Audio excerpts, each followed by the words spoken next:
Hi, my name is Lars. I am an alcoholic. I've been through this process with a loving God, a wonderful sponsor, people like you. I've completed all the amends that I can do. I'm willing and able, and some airplane tickets might help to finish up the rest. And of course, many people have passed on, right?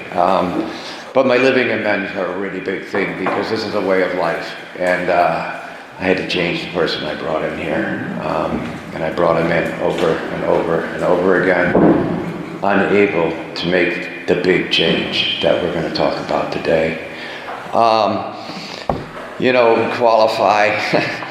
I drank, I drugged, I failed, man.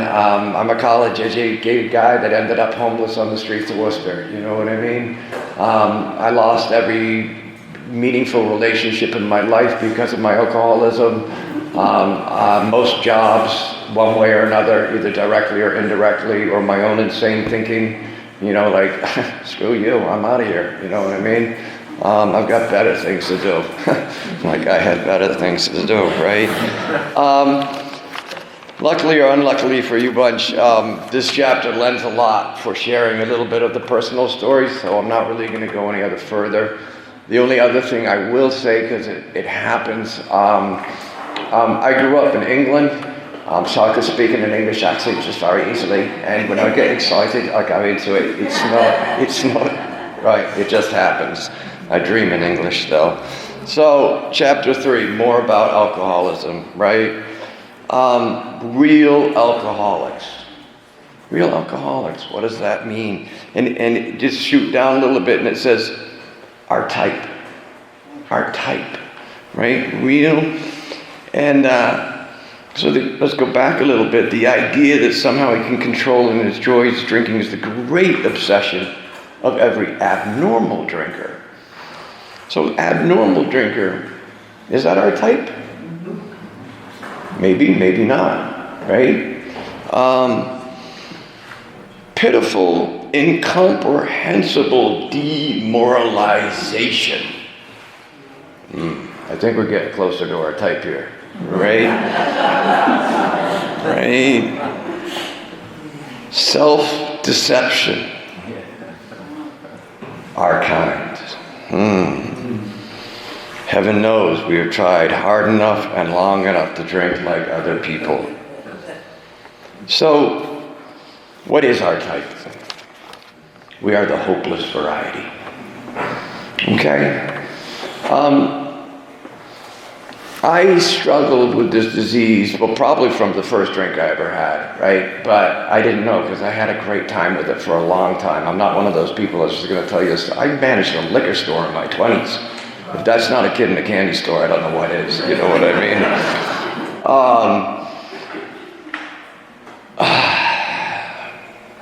But I have words, no control whatever. Now imagine a 20-year-old in a liquor store with a cash register. I don't have to go any further, right? It's just not good. Long periods of sobriety and self-discipline that qualified him to drink like other men. That's not part of my experience, so I can't tell you about that. I had no off switch. I just considered that this was my kind of life. This was what I wanted. This was my solution. Damn the torpedoes, full speed ahead, right? And I was willing to go the distance. The fact of the matter is, as many as my friends passed, I did not. I kept going and kept going, and the party ended, and I kept going, right? So, where we go? Where's our first buddy here? Jim, is it?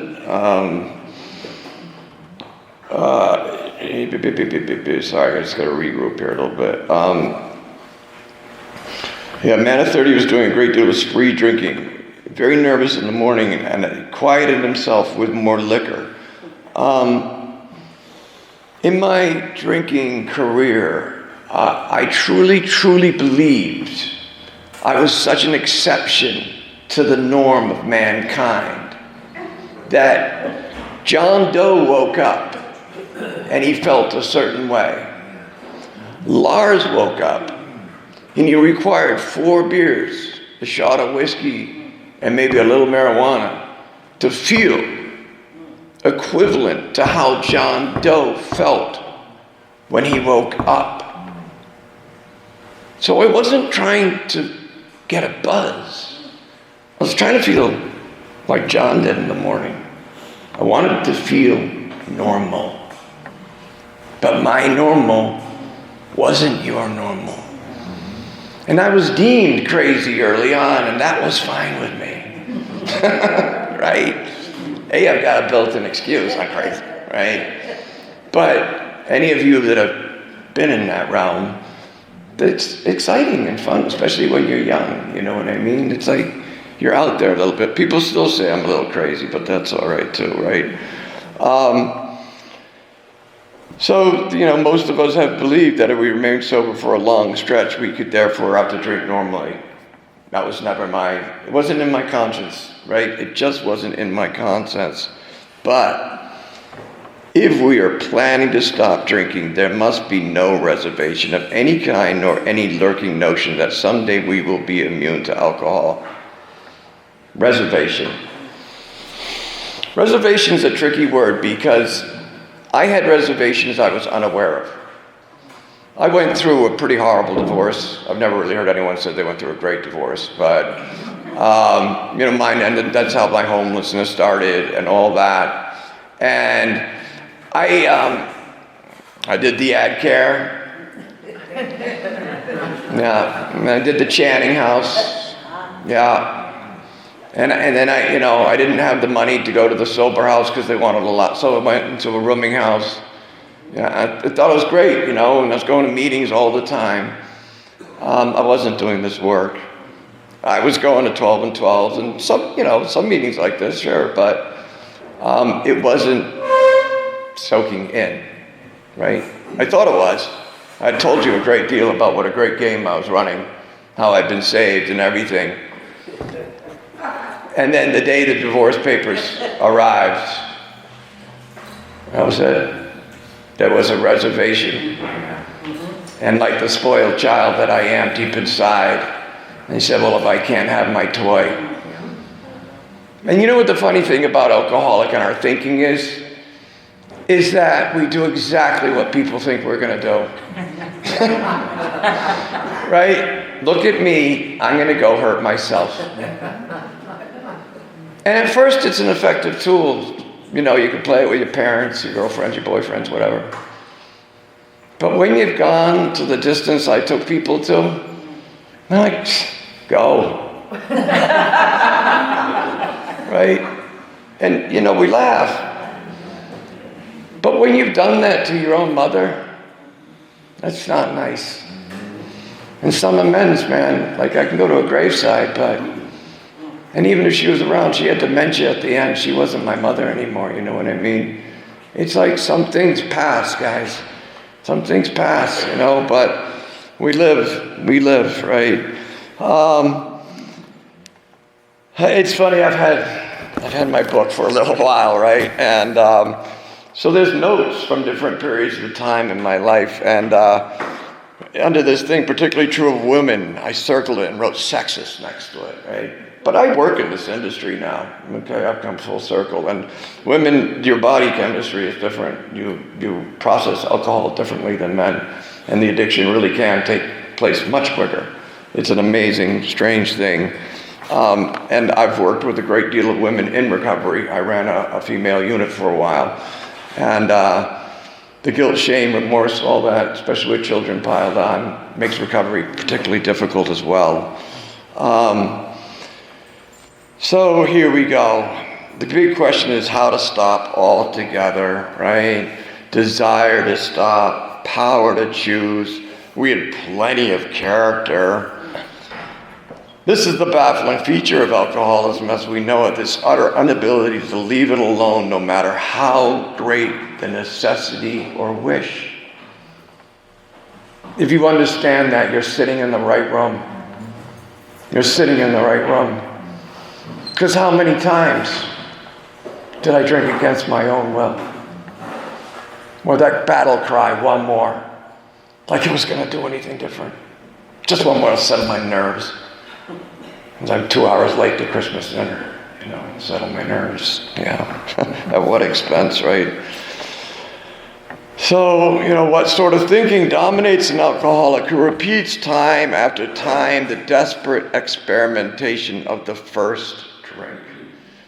Now, guys, as I said, I came in and out of Alcoholics Anonymous for 20 plus years, unable to get more than 4 months honestly clean and sober. Right? I might start smoking a little weed or, I just went out that one time, that kind of stuff, right? But that's not the program, as we know the program, right? So ultimately, I know it's my selfish thinking, right? But at this point, I don't know that, right? It is this battle cry of a solution. Because at one point in my life, that scared little boy found alcohol. And he drank it alcoholically. And he had a spiritual experience, right? Booze is called spirits. Because he went into the school dance, and suddenly he wasn't that geek. He was John Travolta. The girls backed me up on it too. We did some bass running. You know what I mean, man? My life changed that night. And so Monday I was not concerned about what was going to go down at school, what was going to go down at gym, when's the next dance? What's going on this weekend? And that's back when, like David Bowie said, Monday I had Friday on my mind. That couldn't last a lifetime. If I just was a weekend warrior, I might still be a weekend warrior. That was not going to be my story, So let's speed it right up, right? Because I work with a lot of guys. As I said, I work in this industry. I never mistake the world of recovery for the world of Alcoholics Anonymous. They're quite different. It's a business out there, unfortunately, but it is. And guess what? I do like to get paid, right? I have bills to pay, everything like that. If you're an alcoholic of the nature of me, it might be, not that working in recovery is my recovery, but it certainly safeguards my recovery. Because every day on a daily example, I see what this disease does full throttle. And I do not judge. Because, ladies and gentlemen, I grew up an alcoholic and an alcoholic life, and in the 70s and the 80s, alcohol, I do not doubt that if I was a 20-year-old man today, I would have a needle in my arm. I do not doubt that, okay? So, spiritual solution. God. Don't tell me about God. I don't want to hear about God. That's why AA is never going to work for me. I don't want anything to do with this. Spiritual solution. Now, I already said booze is sometimes called spirits. So in essence, I found the spiritual solution, but a very passing, fleeting, and ultimately expensive one. Spiritual solution we're talking about doesn't cost a dime, right? Because it's an inside job. But we are blessed. We have a format to take you there. The role of the sponsor is not to buy you coffee, drive you around, wipe your bum, to take you through this work. All right? Now, I'll do all those things if we're going through the work, right? But, you know what I mean? The sole role of a sponsor is to take, just like my sponsor did to me. But let me tell you, people, I do not use the word love very often, very freely. I love my dogs, and I love my sponsor. Okay? Not necessarily in that order. Spiritual solution. The French have a lovely saying, the joie de vivre, the joy of living. That gives you a clue what the spiritual solution is. Because, folks, when I woke up, it was a full-time job waking up. Right? Where am I? Where are my glasses? Where's my wallet? Where are my keys? Am I home? Who's that? Where's the car? What happened to the mirror? Turn it on, the radio's on full blast. Oh my God. Right? Must speak in your language. Okay, great. So, spiritual solution, right? I had to learn that there was a separation between the spiritual and God. Now, there's a spiritual cat out there called the Dalai Lama, and he said something very nice. He said, spirituality is just like water. Nothing can live without it.